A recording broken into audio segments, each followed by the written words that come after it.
So today we will start discussion on bipolar VLSI process technology. Bipolar process means NPN and PNP transistors, how they are fabricated in a VLSI process, what are the individual steps followed one by one, so that at the end you will get some VLSI circuits. And today's discussion only confined to NPN transistors, and at the end I will also discuss how PNP and NPN together fabricated. What are the steps to be followed? In a bipolar VLSI, already you know that NPN transistor is much popular than PNP transistors because of certain reasons known to you. That's why my discussion on bipolar process mainly confined to fabrication of NPN transistors and resistances. The different values of resistances are also fabricated along with transistor process, in which process, which step resistance are fabricated, that will depend on the value of the resistances. And at the beginning I mentioned those points also in the overview when I gave some overview on VLSI process. What are the different resistances, means values of resistances used in VLSI, bipolar VLSI, and which step it is fabricated. Here also I will mention those points once again. Now obviously when I am starting the bipolar process, I will start from the very beginning, and at the very beginning the bipolar process is known as triple diffuse bipolar transistors. At this juncture I should also mention the difference between monolithic and discrete BJT. Discrete BJT, the collector contact, which is in case of NPN transistor, N substrate is the collector, then you do the P diffusion, then you do the N diffusion. Top N will be the emitter, middle P will be the base, and substrate itself will be the collector. Now you separate individual transistors and you take contact from the bottom. Bottom will be the collector, which may be connected to the encapsulation housing, and base and emitters are separated. These are discrete transistors, and fabrication of those transistors are very simple. But when I am considering monolithic transistors, so those are basically integrated transistors. There all the contacts are taken from the top, not from the bottom at all. That's why these transistors are also known as isoplanar transistors. On the same plane we are taking both collector, base and emitter contact. At the same time we need isolation between one transistor to another transistor, between one resistance to other resistances. That means each components must be isolated from each other in monolithic IC. So that's why you need isolation, which is not required in case of discrete transistors, isn't it? So that's why the monolithic bipolar process is not so simple like discrete bipolar process. And in discrete bipolar process, since isolations are not used, process steps are less. In monolithic process, the first isolation technology used, as I discussed in the last class, is the guard ring isolation. So using the guard ring isolation, the first phase of ICs were fabricated, that is in 1960s, in those periods, 60, 65, in that period. Guard ring isolation, there you can have triple diffused, means emitter, base and collector. Collector is not the substrate.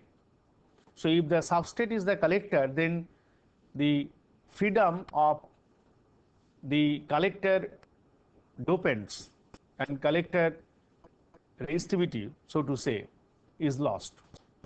So to have much more freedom on the doping density of the collector region, if we don't use substrate as a collector, rather for the collector again we will diffuse some n layer, then we have some control, junction depth and the doping level we can adjust accordingly. So in case of triple diffused transistors, we use p-type substrate, then we have to diffuse n diffuse means deep n diffusion, which will be collector obviously, then we diffuse p layer, that means boron diffusion, so that will be the base, and then again either phosphorus or arsenic or antimony we diffuse, then it is known as emitter. So this process is known as triple diffused bipolar transistors with guard ring isolation. Guard ring isolation I mentioned in the last class itself. So it is used to prevent the parasitic Moss effect, parasitic Moss. One transistor and other transistor may be shorted if the oxide below the isolation region, semiconductor layer below the oxide in the field region is inverted. So they may join two transistors. That's why you can increase the doping level in between, doping level of the substrate in between two transistor, NPN transistor, so that inversion of that particular region is very difficult, P plus guard ring. So after that, if we look, then comes junction isolation, isn't it? After guard ring isolation, then came junction isolation. And junction isolation, that time it was highly popular, and over about 65 to beginning of 70s, that means say 72, 73, people were using junction isolated bipolar ICs or bipolar VLSI chips. There you need the isolation is the diode or junction isolation, which already I mentioned in isolation class. Now let us discuss now how the steps followed. That means I will start an improved version of the NPN transistor where buried layer will be there and diode or junction isolation P plus N isolation will be there. So let us look the process sequence for a bipolar IC technology with junction isolation. Here we use 8 mask. First I will use 8 mask process, then I will use 11 mask process. So in 8 mask process, the diagram is, the process sequence are as follows. So use the starting material. Starting material is P substrate. Okay, P substrate is the starting material, and the substrate orientation you have to choose. It may be either 100 or 111, and its resistivity has to be chosen. And normal values of resistivity used for NPN transistors is 5 to 15 ohm centimeter. Substrate concentration is roughly 5 to 15 ohm centimeter, and the crystal orientation preferred is 100, because 100 silicon substrate is very easy to scribe, and you can separate it in small pieces, which is very difficult in case of 111. So that's why 100 substrate you can take. Then you are doing masking oxidation. This is a masking oxidation for buried layer. Then you do a lithography step. First mask is pattern buried layer. That means photomasking of buried layer is the next step. So using the photomasking of buried layer, you open windows in the region where buried layer is to be diffused. So after opening window, then the buried layer diffusion follows. And in buried layer diffusion, what are the dopants? Is either arsenic or antimony. Phosphorus is not used because buried layer is N type. So N type, the dopants are normally phosphorus or arsenic or antimony. But phosphorus has got higher diffusion coefficients compared to antimony and arsenic. That's why we choose buried layer for lower diffusion coefficient, because if diffusion coefficient is higher, in the subsequent high temperature steps, it will out diffuse much and it will consume lot of area, bulk inside the crystal. So buried layer is the beginning step, and above buried layer will grow the AP.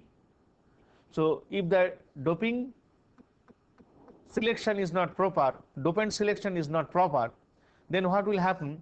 The buried layer, here dopants will out diffuse into the AP layer, and AP layer concentration will change.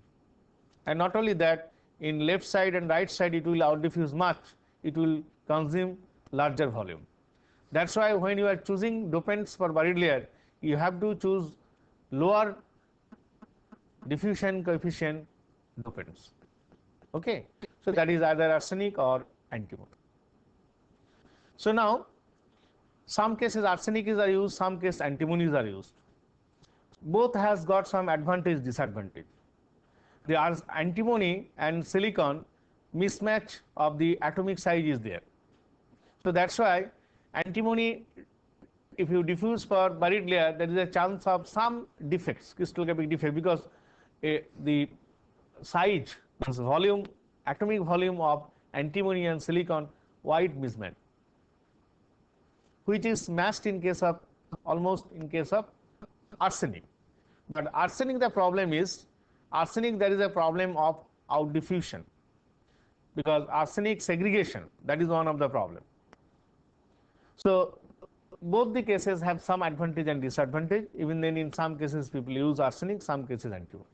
Both are less diffusion coefficient dopant. Okay.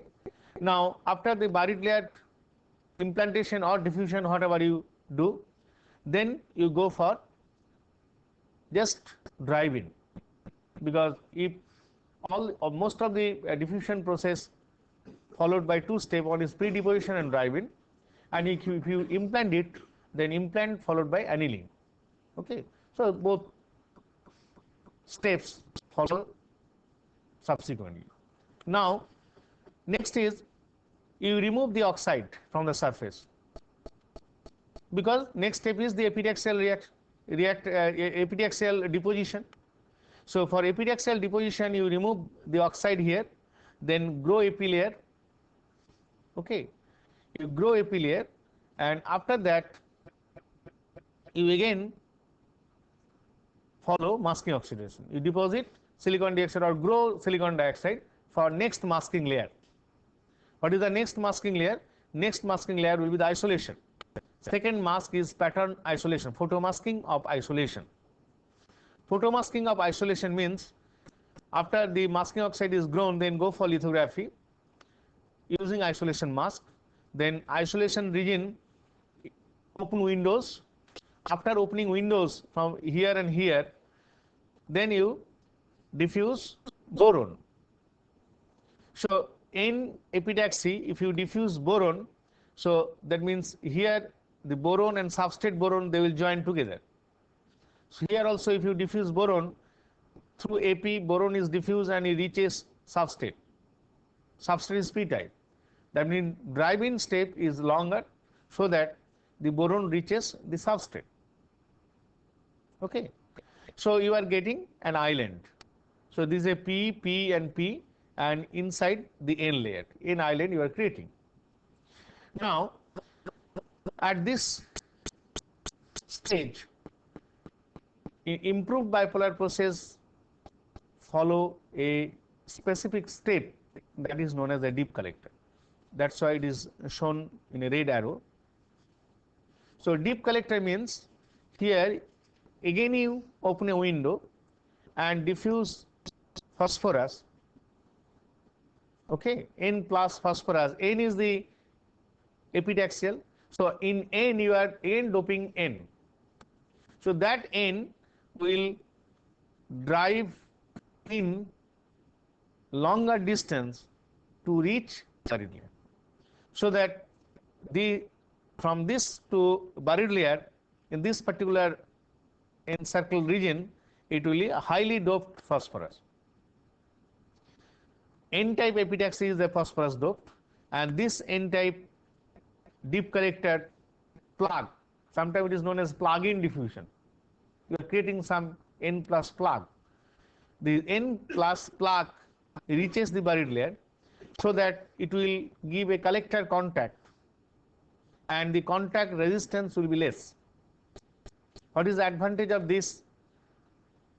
I mentioned earlier, again I am repeating, because collector series resistance total is a buried layer and then vertical, because you are taking contact collector from the top.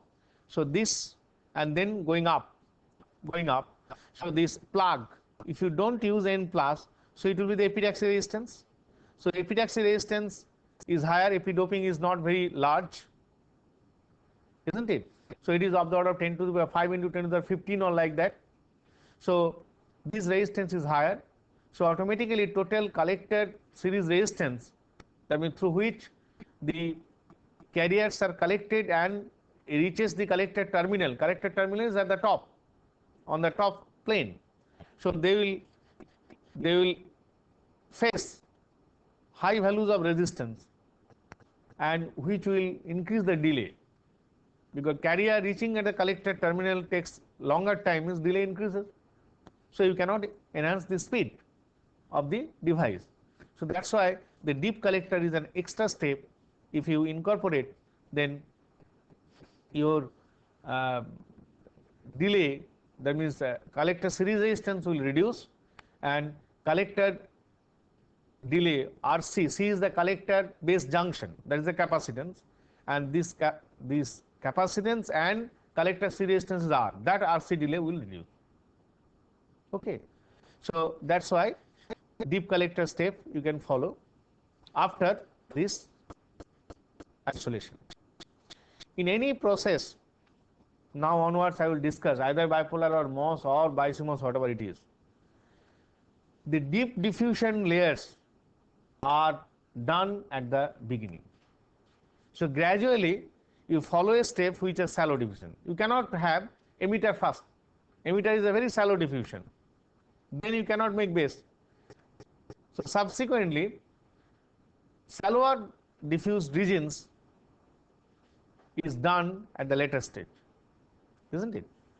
So deep collector is a deep diffusion, not shallow diffusion, because it has to reach the buried layer. Whole epitaxy has to be penetrated, the N plus region. So that's why just after isolation we do the buried layer. Buried layer, no, it is deep collector, sorry. Plug-in diffusion or deep collector diffusion. After deep collector diffusion, then we go for base diffusion. So base diffusion means you have to open windows, that means you have to go for again photomasking. Photomasking is the base photomasking, and along with base diffusion, resistances are also fabricated. So if you want to make some resistance, then you create another island side of the transistors, and there you diffuse the boron along with base, so that diffused layer will give you resistance. And how resistance is designed, that also I explained in earlier classes, isn't it? R is equal to seat resistance into L by A, number of square. So now after base diffusion, then it is you go for drive-in, and after drive-in then follows the emitter. This emitter diffusion. You see this base is over. After base, then you diffuse emitter, the N plus emitter. Along with the N plus emitter, the deep collector region also another N plus is diffused, because it's no extra, you just open window and you put more N dopant, that will be good. Collector series resistance further reduced, isn't it? For that you don't have to go for extra step, same step you can follow along with emitter. So that's why emitter and collector contact. That's why this diffusion is known as emitter and collector contact. This is a fourth mask pattern emitter, and before fourth I have added an extra which is deep collector. Basically it will be fifth mask then. Okay. Now After the emitter is formed, then all the layers are completed. Then you have to take contact. So during emitter drive-in, we grow masking oxide again in all steps. Along with drive-in, masking oxidation is followed. Drive-in is what? Dry, wet, dry oxidation we follow, and there along with the dopants go inside, deeper inside the silicon, some oxide will be formed at the top. That will help you in two ways. One is it will prevent evaporation of the dopants from the surface, and also that oxide can be used as a masking oxide for next photolithography step, isn't it? So that means the masking oxidation step is not to be followed every layer. So automatically during drive-in it will be followed, it will be formed. So now during emitter drive-in, thin layer of oxide is formed, and using the contact pattern mask, you open contacts, emitter contact, base contact, and collector contact. Here at this point I would like to mention that when you are etching contact, then the oxide thickness on the emitter region, collector region, and base region was not same, is not same, because you see the emitter region oxide thickness will be less compared to the base, because base two drive-in oxide will form. One is base drive-in, some oxide is formed on the top of the base contact, and another during emitter drive-in another oxide step is followed. So that means their thickness will be higher. So that's why when you are going to open contact windows, time required to open windows in the emitter, collector contact, and base is not same. First the emitter region will be open, then the collector contact region will be open, and then the base will be open. If you want to have a substrate contact, so that will open after a long time, because over the substrate lot of oxide has been formed in each step. If you remember, I set a problem in your tutorial class. So the contact windows open in different region, how much time will take to open windows in different regions. So after opening the contact windows, next step is metal deposition, and that metal deposition means evaporation of aluminium normally. So it will evaporate over the entire wafer, it will deposit over the entire wafer, and then using photolithography you can pattern the metal, so that interconnection line and the contact will be formed, and at the end you do the passivation. What is the passivation? Passivation means you have to protect the entire surface except the bonding pads. Bonding pads are kept open because you have to bond with wire to the package. So that's why those regions are open, and rest of the places are covered with dielectric film so that it can be protected from environment. Okay, this is the process sequence 6+2 mask. What is the 6? 6 means this is the sixth mask, plus 2 is one additional deep collector, another additional passivation. Because passivation also you have to do a lithography. You have to keep spaces open in the contact pads so that you can bond it. Okay, so that is 6+2, 8 mask bipolar process. That is one earlier process. Later on, the improvement has taken place in junction isolation bipolar process, and mask number increases. If you want improved device, further improved device, then obviously the process will be complicated, number of masks will be increased. And one improvement you can do, this 8 mask will be as it is. In addition to 8 masks, in base you can use 2 masks, because there are 2 base region. One is known as intrinsic base, another is known as extrinsic base. If you look into this figure, so the below the emitter, this is the intrinsic base, and where you are taking contact, this is known as extrinsic base. Now, there are two conflicting requirements. The base region, that means net base below emitter, base width, there the doping level should not be very large. Doping level should be low. If it is a large, so there is carriers after injecting from emitter, it will recombine at the base. So to reduce base recombination, the doping level is made low so that you can have gain. Get my point? If carriers are lost by recombination, then they cannot reach collector, so gain will be hampered. That means the base region is lightly doped. That's why base is lightly doped. On the other hand, if base doping is low, the intrinsic base resistance will be high. Base resistance will be high. Now, some of the carriers which are reaching at the base, that will produce the base current, recombination or base current. So now these carriers are reaching contact is here. That means those carriers will travel a path below the emitter and then coming here, then going up top here. So that means there those carriers will follow a higher resistance path. If the doping level is low, base resistance will be higher. If base resistance is higher, so RBB dash will be high. You know in device class RBB dash. What is RBB dash? The resistance, base resistance from the intrinsic region to the contact region, that is RBB dash. So that will be high, and that will introduce also higher delay. Higher delay. So if you want to improve the switching performance of the transistors, that means delay is less, then this resistance has to be low, this resistance in the base region has to be low, and if you make low, then your gain will be hampered. Gain will not be high, gain will be less. These are conflicting requirements. Either you can increase the gain, or you can increase the switching performance of the device.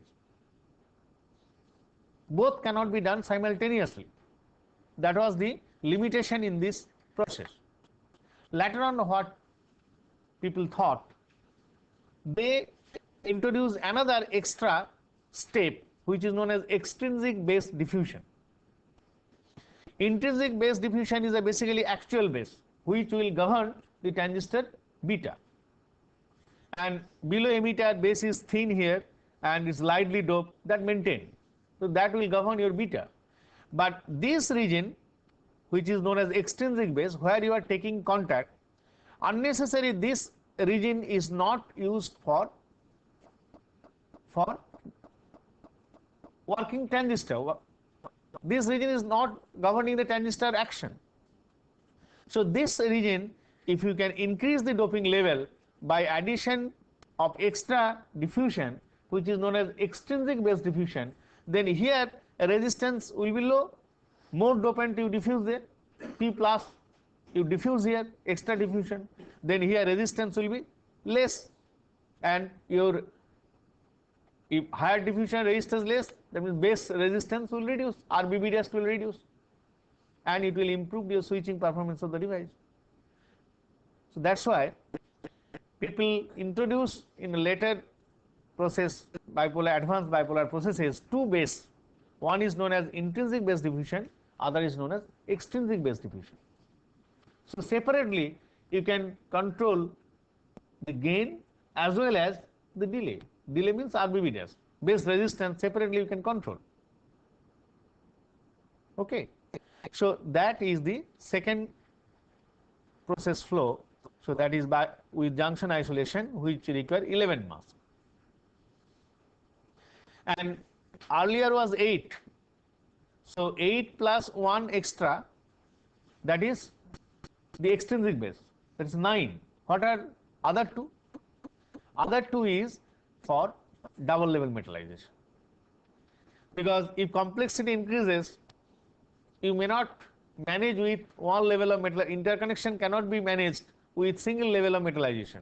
You may have to go for 2 level of metallization.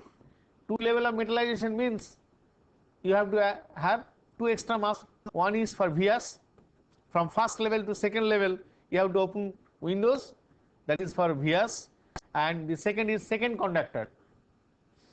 So two additional masks you require for each level of metallization, photomasking of metal. Each layer photomasking of metal you need two extra masks. Okay. So here that means total is a, if you go for two level metallization, two extra masks, and another is extrinsic base, total 3 increase. Earlier was 6 plus 2 means 8, 8 plus 3 means 11. That's why this is 11 masks. Same way you can just follow, similar diagrams. So buried layer, then epitaxy formation, then deep collector is here, deep collector formation, then comes isolation, then comes third mask. Here is a pattern, bases and resistance. That's why this step is sometimes known as BNR resistance. BNR diffusion. B means base and R means resistance. Base and resistance diffusion. So make base and resistance diffusion here. Then base plug mask edge here, extrinsic base. This is extra. Pattern plugs resistors. This is here. You see extra P plus. This is P, intrinsic base. So another extra is P plus. P plus is the extra diffusion, which is known as extrinsic base diffusion. Okay. So now you can make emitter in this active region. This is the active region, intrinsic region. Here you can make emitter. Emitter is made here, and this is the base contact is open here. Okay. Now next is, you see sixth mask is pattern contact. So here is the base contact open here, the emitter contact, and this is the collector. So collector, base, emitter, then metal deposition, first level of metal deposition. There is a metal deposition and pattern. So here is the base contact, then this is the emitter contact, and this is the collector contact. Okay. After the first pattern, first conductor, then metal etch, then comes dielectric deposition, because second level means first level to second level are separated by dielectric, that is deposited dielectric. The silicon dioxide is here. Okay. On silicon dioxide, now you open via the hole. Holes are etched. This is a via mask edge. So this is the dielectric windows. Now that means pattern vias, another masking, then via etch. On oxide you can etch windows, then second metal deposition, that is coming here. Pattern second conductor. You see this is the second metal, this one and this one second metal, and second metal now you pattern it. Then this is the first metal, first layer metal, and in oxide you have open window. This is the second metal. So second metal and first metal are connected through these windows. Here is one window. Similarly, the collector has been connected from first level to second level through the window. Emitter is not connected with the first and second. Emitter may go through a longer distance, maybe inside the dielectric, and somewhere some of interconnection in the first level of metal it has been made with some other transistors, depending on requirement of the circuit. Okay.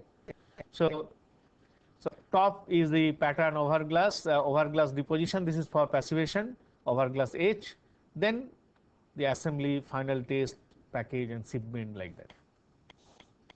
So this is the improved version of junction isolation. Okay. Now next is the doping profile, the typical concentration profile in the intrinsic region of NPN transistor. Typical concentration profile, intrinsic region of NPN transistor. So this is the emitter region N plus, this is the base region P base, and this is the neutral epitaxy, and this is the buried layer. And the typical thicknesses are also shown. Epitaxy is 5.2 micron, phosphorus dope 5 into 10 to the power 15 per cc. This profile, this transistor we have fabricated in our laboratory.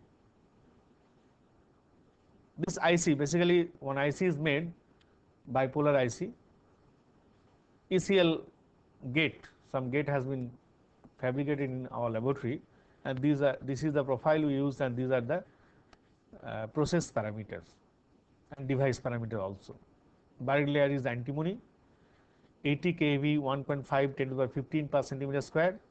Emitter junction depth is 1.8 micron, that means from surface to this point is 1.8 micron. This is the emitter.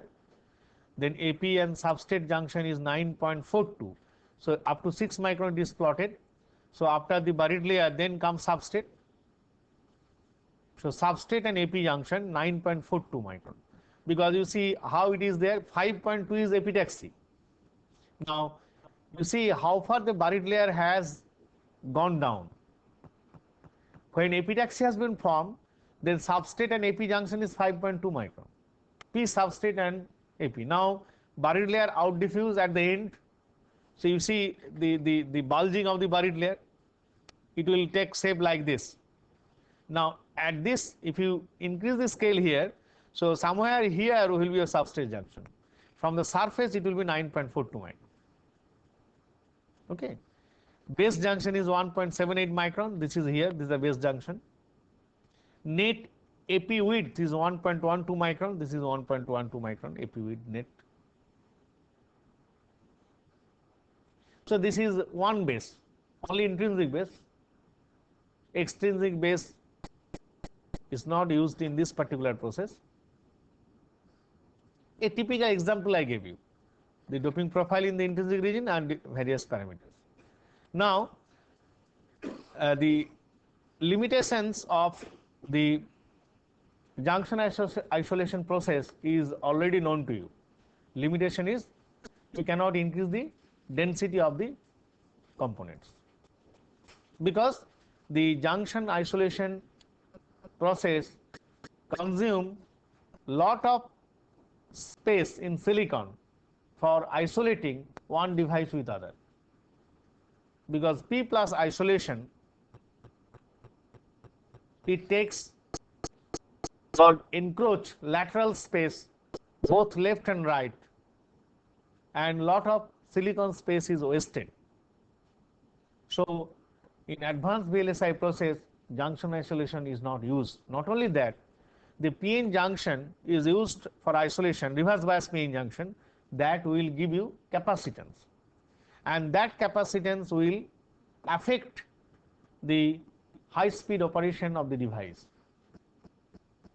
So if you want to increase both speed of the device as well as density of the device, then you cannot use junction isolation.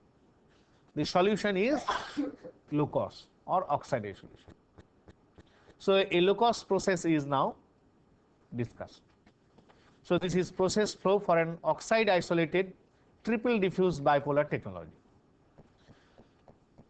Now first A is P substrate masking oxidation by antimony implant for buried layer. Most of the steps will same except some modification. So here buried layer is formed. Now go to B here. The after buried antimony implant, you go for drive-in, buried layer will be formed. On top of the buried layer, N epitaxial layer is formed now. N epitaxial layer. So after N epitaxial layer, then you have to go for isolation, oxide isolation. There you need oxide nitride, that tri-layer structure. Oxide nitride oxide. Okay. And then you go for photoresist patterning. Then you etch till the substrate NAP. Then one implantation is done, which is known as boron channel stop implant. And why the channel stop implant is required, that I will discuss in the next slide. It's a very important step, channel stop. You have to stop channel between one transistor to another transistor inside the silicon bulk. And I will discuss it in the next slide. There two side by side buried layers are there, and it will be easy to explain there. So channel stop implant, that is another modification, another advanced process modification. And after channel stop implant, then you have to grow oxide here, that is isolation oxide. So here the channel stop is formed, then you grow oxide, silicon dioxide. This is the P, this is the channel stop here. Here is the channel stop, you see P plus in this region and in this region. And channel stop implantation is done one buried layer in another buried layer, side by side, in between these two buried layers, here and here. So then isolation oxide, LOCOS oxide is grown, SiO2. Then in the F, intrinsic base implant. Next is the intrinsic base implant. Okay. Here they are not using dip collector. In this process they are not using. If you use dip collector, that would be another advancement in addition to intrinsic extrinsic base channel stopper. So more or more advanced means more number of mask you require, masking steps, and process is getting much more complicated. Okay. So now intrinsic base implant is over, and then comes E, F, the G. G is again photoresist pattern, and then you are getting extrinsic base implant. This is intrinsic base, extrinsic base implant. Why it is known as a triple diffuse? Those triple diffusion is two base diffusion, one emitter diffusion. For getting epitaxy is the collector. The channel stop and buried layer diffusion is not considering here as diffusion. These are for advancement, improvement of the devices. Okay, and basic are three triple diffuse means two base and one emitter, and epitaxy is the collector. Now extrinsic base, after extrinsic base implant, next step is emitter implant, open emitter window, then you are getting emitter, then you are getting contacts, base, emitter, collector contact. So you are getting the transistor, oxide isolated transistor. So this is the field region, this is the isolation region. The base is here, emitter is here, and collector is here. Okay. Now the steps are like this: buried layer formation, epitaxial growth, LOCOS patterning, oxide isolation, silicon recessing and channel stop implants, local oxidation, intrinsic base implant, contact growth, extrinsic base implant, emitter and collector contact implant, and metallization. J is the metallization after opening contact window. So these are the steps. This is an improved version of the earlier junction isolation 11 mask process. Again, here mask number will increase if you go for 2 level of metallization. Increase of one level of metallization means additional 2 masks are required. One is the via etching, another is metal. Okay. So now this triple diffused bipolar technology. Next I am going to discuss another LOCOS process, which is known as isoplanar ECL process, where all the advancements of the bipolar, most of the bipolar process advancements have been incorporated, and that is isoplanar oxide isolated ECL process here. Here you see this is a buried layer and this is another buried layer. In one buried layer to another buried layer, this P plus diffusion is made, which is channel stopper.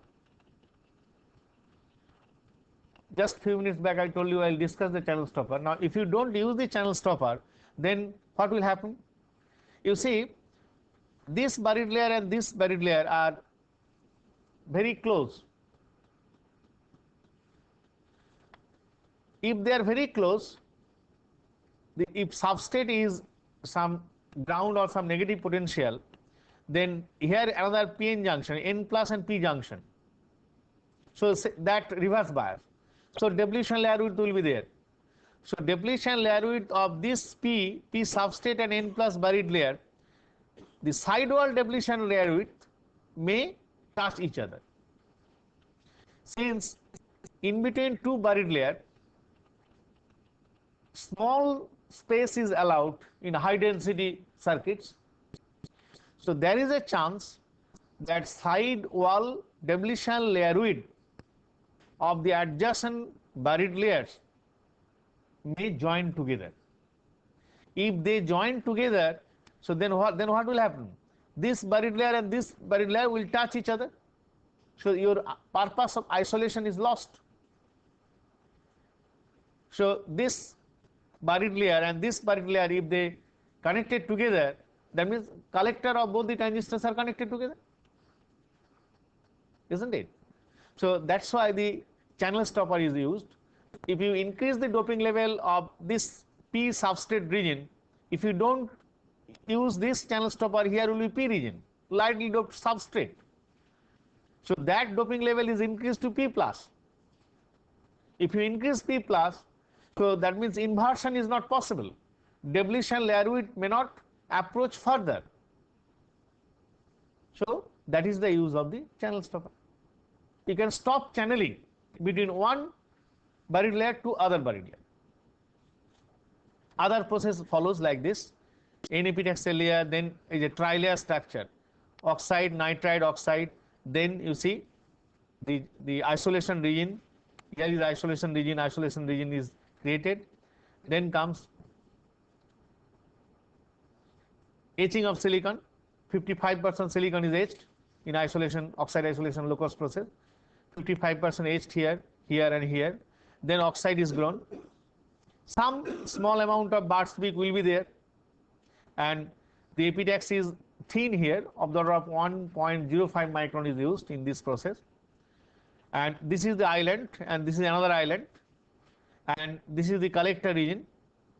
Now in the next step, here you see two base is used. One is the intrinsic base, this is extrinsic base, P plus and P plus, this is P. Both intrinsic and extrinsic base is used here. Okay. Now after that, the emitter, this N plus emitter here, this is N plus emitter here. Emitter is diffused and you are taking contact. Collector is here. Base, two base contact. This is the emitter here. For high speed devices, we use two base. So base total resistance will be less. So that is one improvement of the delay. So in this way, you can have typical oxide isolation ECL chips.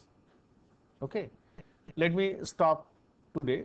I'll continue discussion on bipolar process technology in the next class also.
energy